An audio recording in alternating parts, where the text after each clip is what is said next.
आज हम लोग महिनाथपुर रामपट्टी मधुबनी जो कृषि का हमारा जिला का ऑफिस है वहाँ पर हैं। पूरे ज़िला के लोग यहाँ आए हुए हैं, किसान लोग आए हुए हैं। और जो यांत्रिक का 2 दिनों का यहाँ पर कि नहीं इस तरह का कार्यक्रम पिछले बार भी लगा था, लेकिन बीच में कोरोना काल में केवल नहीं लगा था, इसके बाद लगातार हर एक साल लग रहा है। और जो संख्या है पहले से भी बढ़ोतरी हुई है, लोग आए हैं। और लोग यहाँ से हम उम्मीद करते हैं कि जिस प्रकार पूरे देश जानता है कि हमारा मोटे अनाज का साल चल रहा है, तो हमारे किसान अपने मोटे अनाज में तो लगे हुए हैं ताकि पुराने जो माने चावल है, धान है, गेहूं है, उपजाने से ज़्यादा है कि मोटे अनाज का जो पहले हम लोग मड़ुआ उड़ुआ कहते थे कि लोग छोड़ दिए थे, अब जो हमारा ये अनाज उससे डबल कॉस्ट बिक रहा है। अब बहुत लोग ऐसा है कि एक आटा का नहीं खाते हैं, माने गेहूं का आटा 5 तरह का मिक्स करके खाते हैं और वो खाने से बहुत शरीर को फ़ायदा है। लेकिन जिन कारणों से हम लोग छोड़ दिए, ये तो कारण पूछना पड़ेगा। उस समय के साइंटिस्ट क्यों ऐसा बोले, वो खाने से बीमारी होता है, क्यों दुष्प्रचार किए, ये जानने की आवश्यकता है। क्योंकि फिर लौट करके जो हम लोग छोड़ रहे हैं वही 20 साल 30 साल के बाद आ रहा है। ये तो कोई ड्रेसिंग नहीं ना है कि पहले पैंट पहनते थे, अब बाद में कि नहीं फलिकता बढ़ते बढ़ते मैंने नहीं कहते हैं शुरू होता है बेल बॉटम टाइप का हो गया, अब फिर बेल बॉटम से खट करके चुस्की वाला हो गया पैंट। ये तो नहीं है, ये हमारा बेस करता है। निश्चित तौर पर इस बेस पे हमको उन्हीं चीज़ों का है। इसका मतलब है कि शुरू से अगर बनावट में ना रहता तो पूरे देश में जो हमारा किसान का भी मधुबनी जिला का है वो इनकम बढ़ गया रहता।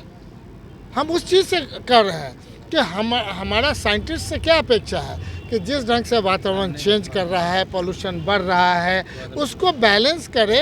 और अपने किसान जो आज के दिन में कृषि रोड मैप 4 है, कहाँ पानी लग रहा है, कहाँ सुखाड़ है, कहाँ क्या है, इम्बैलेंस जो है हमारा मधुबनी, उसको बैलेंस करने के लिए 12 डिपार्टमेंट इसमें आगे बढ़े। तो हर एक क्षेत्रों में बिहार में मधुबनी अपने आप में आगे बढ़ करके काम करे। अब 12 डिपार्टमेंट का जो पैसा है वो लेने का प्रयास करें।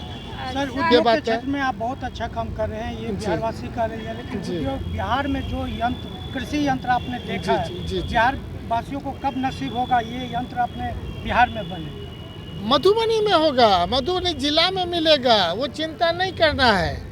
हम तो उम्मीद करते हैं अपने ज़िलावासी को भी हम लोग देंगे। और अभी भी आप पंडौल चले जाएं तो आपको पाएंगे कि पहले से उनका कितना इम्प्रूवमेंट हुआ है। लैंड और ज़्यादा ले रहे हैं, लोग कर रहे हैं। लोहट के लिए हम इनवाइट कर रहे हैं कि एग्रो बेस्ड आधार पे कोई आवे, हम फैक्ट्री के लिए ज़मीन देने के लिए तैयार हैं।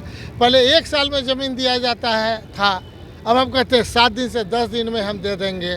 इतना तो हम प्रमोट कर रहे हैं। जो इंसेंटिव है हम कह रहे हैं कि 5 साल का इंसेंटिव से 7 साल इतना इंसेंटिव दे देंगे, जितना इन्वेस्टमेंट है लगभग तकरीबन उतना हम 5 साल में आपको दे देंगे। तो इतने तरह का तो सरकार दे रही है। लेकिन जो अपेक्षा है विशेष राज्य के दर्जा का और SEZ का मतलब स्पेशल इकोनॉमिक जोन्स, हम मधुबनी जिला के लिए हम मांग रहे हैं, डिमांड कर रहे हैं। और उन लोग का डिमांड है कि 200 एकड़ ज़मीन एक जगह प्लॉट हो तो वो भी ज़मीन दे रहे हैं। तो हमारा ये कहना आप दे दीजिएगा तो जो भी फैक्ट्रियाँ यहाँ चाह रहे हैं वो 15 साल का टैक्स हॉलीडे मिलेगा। मतलब हर एक 5 साल के बाद अगला जो मालिक बनेगा दूसरा फैक्ट्री खोलेगा, तीसरा खोलेगा। तो ये एम्पावर्ड आप कर सकते हैं। आप भारत सरकार से भी आप कह सकते हैं कि भाई एक मधुबनी ज़िला, चूँकि आपके लिए आधार बनाना आसान है। हमारा इसलिए कि नेपाल में 5 दिन पानी आता है, हमारा ज़िला दह जाता है, परेशान हो जाते हैं किसान। तो इसमें क्या दिक्कत है भाई?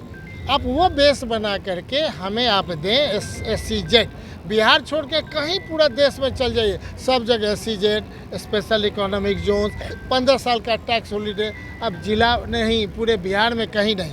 इस बात की चर्चा हमने अपने किसान के बीच किया। और सबसे खुशी की बात है कि देश में अभी मोटे अनाज का साल चल रहा है और अगले बार मखाना का साल होगा, उस पर हमने टारगेट दिया है। पूरा जिलावासी, पूरे मिथिलांचल वासी मान के चले कि 1 साल के अंदर अगले वर्ष से लगातार आपका जो है मखाना देश दुनिया में वॉलमार्ट संस्था से लेकर के बड़ा बड़ा जितना है सब मधुबनी आएंगे। और मधुबनी का विकास, उससे 70% जो हमारा किसान है, 80% किसान है, उसका उत्थान हमें दिख रहा है। इसके लिए हम यहाँ से आह्वान किया कि आप तैयारी करिए और आगे बढ़ने की तैयारी करें। सर सरकार के द्वारा जे लाभ देल जाय छै जेना किसान भाई सबके देल जी, गेलै जी, है जी, कृषि जी। यांत्रिकरण जी। मेला द्वारा, लेकिन ओहि पैमाना पर नहीं पहुंच पाबै छै किसान लग जेना कहलखिन है, तऽ केना किसान तक पहुँचते, लेकिन लाभ तो किसान के लेल छै। हम पूरा तो के यह पूरा। कहबै कि सब किसान से एहन ऐप बने कि पहले वो अपन प्रपोजल देथिन, हम खरीदब,